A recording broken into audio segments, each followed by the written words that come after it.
Princess Dina, Your Excellency, Minister of Culture, Haifa Najjar, representing the government of Jordan, Excellencies, dear friends and colleagues, it is such a great pleasure to see you all here gathered in our garden tonight after 2 years of not being able to meet on this very day. I also would like to take the opportunity to thank you all personally for the warm and generous welcome that you have given Tone and me during our first year here in beautiful Jordan. Yesterday, Norwegians celebrated our Constitution Day with children's parades, marching bands, and herds of people in national costumes filling the streets. It is a day Norwegians look forward to every year. Back home, throughout our long and narrow stretch of land, Norwegians come together, people of all ages, from all walks of life, to celebrate our independence, our democracy, and our shared values and traditions. And in particular, we honor the courageous and forward-looking authors of the Constitution of 1814, the second oldest written constitution in the world, who put focus on equality, inalienable rights, and freedom. At the time, few other nations had so publicly embraced such progressive ideals. These are values that we are still holding high, particularly in this time when we are witnessing the most serious conflict faced by Europe in the post-World War II world, caused by the devastating invasion of Ukraine. Freedom, peace, and democracy. These are values that we cannot take for granted. They must be confirmed and fought for every day. Unfortunately, Jordan finds itself in a region that is no stranger to political unrest, including continued conflicts in Syria and Yemen. The situation in Jerusalem and the lack of political horizon to a viable two-state solution continues to cause worry. We all appreciate the role of Jordan as a stabilizing force in the region and as a custodian of the holy places in Jerusalem. Jordan has also often had to bear much of the burden of regional conflicts, and over the years, Jordan has proved a generous host for refugees, especially for its Syrian brothers and sisters, providing safety and security to those who need it the most. The solidarity and humanity shown by Jordan are important examples to look up in these times. Dear friends, Norway and Jordan enjoy strong bilateral relations, and the friendship between our two countries is many-faceted. Tonight, we want once again to celebrate our strong ties with Jordan by inviting you, our most valued friends, partners, and counterparts, to this National Day celebration. After over 50 years of bilateral relations and over 25 years with an embassy in the country, this embassy has grown to become one of Norway's biggest diplomatic missions. The successful state visit by Their Majesties King Harald and Queen Sonja to Jordan in March 2020, literally the last thing that happened before COVID shut down the world, highlighted the solid relationship and friendship.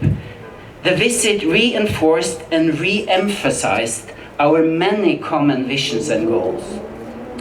His Majesty King Jadallah II's recent visit to Norway, almost to the day 2 years after the state visit, and one of the first official visits we had to Norway after the pandemic, once again illustrated the strong interest and genuine close relations at all levels, including at the very highest.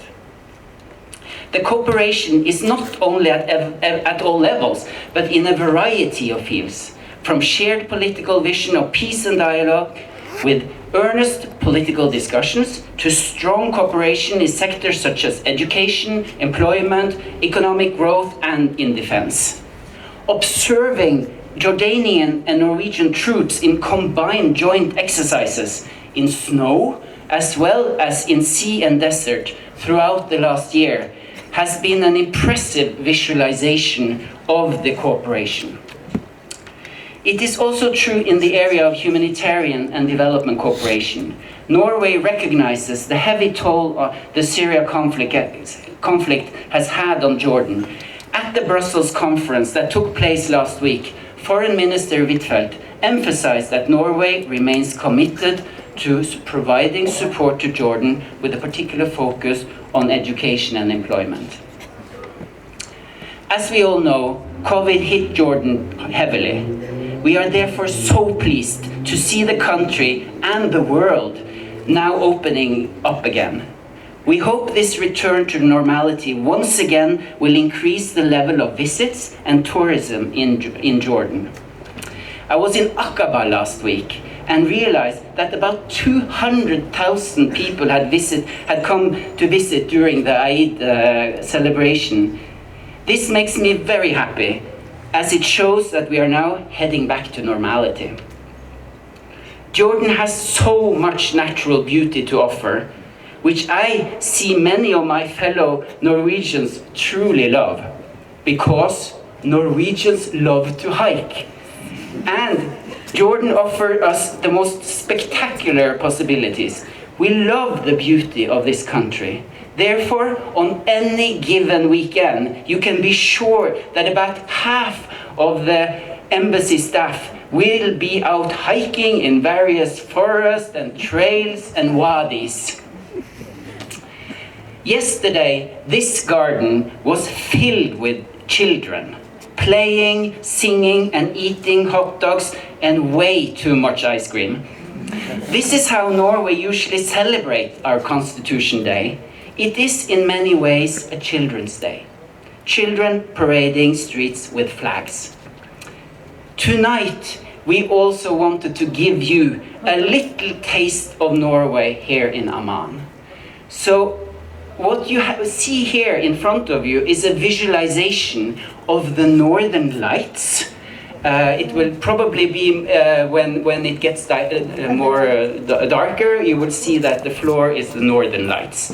And the menu for tonight is a selection of Norwegian products such as salmon, reindeer, award-winning cheeses, Norwegian cider, and desserts that are served throughout Norway on this day. The chef has combined these products with proud Jordanian culinary traditions and created something that we find both interesting and tasty. So we do hope you like it. Also, the musical performance tonight is a combination of Norwegian and Jordanian traditions, performed by the very highly regarded Norwegian musician Trygve Seim and the Jordanian musician Kamal Musallam. Again, I would like to thank you all for coming and sharing this celebration with us.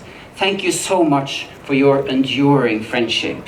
And I am so honored to introduce Her Excellency Minister of Culture, Haifa Najjar. Excellency, the floor is yours.